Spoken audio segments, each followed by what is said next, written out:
Saber Trabelsi, 33 ans, Cash and Repair, Tignes-Jamaizieux, Bourg-en-Bresse et Bourgoin-Jallieu. Alors Saber, avant de rejoindre Cash and Repair, que faisais-tu? J'étais ingénieur commercial pour différentes boîtes françaises et étrangères, en France et à l'étranger. Et tu faisais quoi? Je vendais des équipements industriels principalement. Qu'est-ce qui t'a convaincu de te lancer, malgré cette absence d'expérience technique? Le fait principalement d'être son propre patron, dans la partie en tout cas entrepreneuriale. Et après, il y avait ce domaine qui était la réparation de produits high-tech, qui était duplicable de centre commercial en centre commercial, de ville en ville. Et c'était un peu cette conquête d'un territoire encore inoccupé par Cash and Repair qui m'intéressait énormément. Quand tu repenses à tes débuts, il y a à peu près 3 ans, Ouais. quelle était ta plus grande peur? Et justement, cette partie technique, totalement non maîtrisée, et bien que je sois ingénieur de formation, j'avais encore pas professionnellement ouvert un téléphone, on va dire. Et c'est ce que j'appréhendais le plus. Ouais. En 3 ans, quelle est ta plus belle réussite dont tu es vraiment fier? D'avoir totalement mis de côté cette focalisation que j'avais sur cette partie technique et de penser mon business de manière beaucoup plus globale. Il y a un mois, tu ouvrais ton 3e atelier. Qu'est-ce que cela représente pour toi?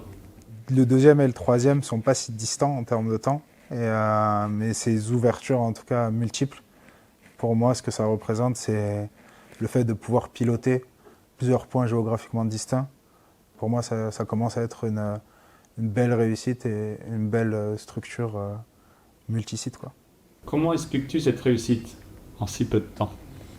Beaucoup de travail, la présence de mon associé Hamdi, ultra importante, et où il a lui aussi donné beaucoup de sa personne sur ces années.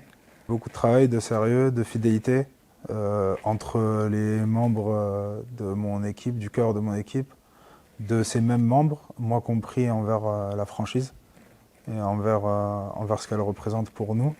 Mais ça reste quelque chose d'axé autour de cette valeur importante pour nous qu'est le travail. Quel conseil donnerais-tu à quelqu'un qui hésite à se lancer parce qu'il ne connaît rien dans la réparation?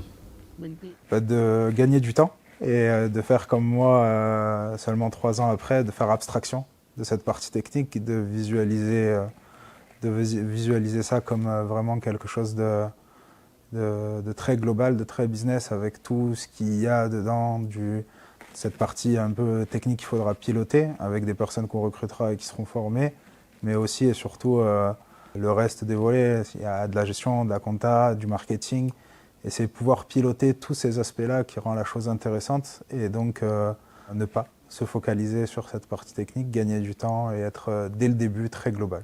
Et si on se projette dans 5 ans, où te vois-tu avec Cash and Repair?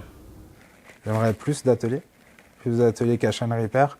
On souhaite également ouvrir des BIM iPhone, qui est pour nous un des axes de développement en tout cas qui peuvent être très très intéressants. Je n'ai pas envie de dire le nombre de Cash and Repair que je vais ouvrir à mon franchiseur, il risquerait de prendre peur. Allez, ose. Allez, une dizaine. Je te le souhaite. Alors rendez-vous dans 5 ans, Ouais. hein, pour voir ça. Et puis on parle d'ouverture de magasins, de ces belles nouvelles, mais t'as pas une bonne nouvelle à nous annoncer? Si, meilleure nouvelle de l'année, ouais. Je vais pour la deuxième fois devenir papa. Et pas d'un Cash and Repair cette fois, mais d'une deuxième petite fille, ouais. Ah bravo, c'est chouette. Merci. Merci Saber, belle Merci à continuation en tout cas avec nous. Merci beaucoup.